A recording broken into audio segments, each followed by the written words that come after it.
Breaking news, বিশ্বকাপ দল থেকে লিটনকে বাদ দিয়ে নতুন করে 15 সদস্যের দল ঘোষণা করলো বিসিবি।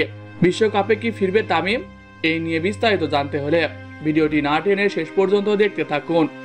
আর আপনি যদি আমাদের চ্যানেলে নতুন হয়ে থাকেন তাহলে এক্ষুনি সাবস্ক্রাইব করে রাখুন। আর ইতিমধ্যে সাবস্ক্রাইব করে থাকলে আপনাকে অসংখ্য ধন্যবাদ। দরজার সামনে কড়া নাড়ছে আরও একটি বিশ্বকাপ। অনেক দল তাদের বিশ্বকাপ দল মিডিয়ায় প্রকাশ করলেও উল্টো পথে বিসিবি।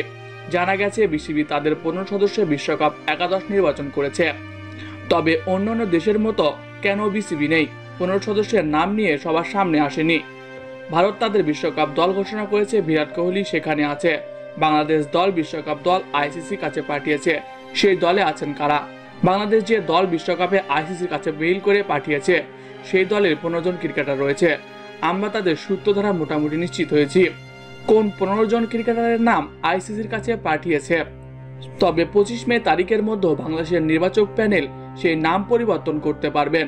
2024 টি-20 বিশ্বকাপে বাংলাদেশের 15 সদস্যের তালিকা: নাজমুল হোসেন শান্ত, পারভেজ হোসেন ইমন, সৌম্য সরকার, তানজিদ হাসান তামিম, সাকিব আল হাসান, মাহমুদুল্লাহ রিয়াদ, তাওহিদ হৃদয়, জাকের আলী অনেক, শেখ মাহাদি, রিশাদ হোসেন, সাইফুদ্দিন, তাসকিন আহমেদ, শরীফুল ইসলাম, মুস্তাফিজুর রহমান ও তানজিদ হাসান সাকিব।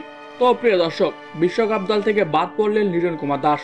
এটা দেখে আপনার মতামত কি কমেন্ট বক্সে জানিয়ে দিন।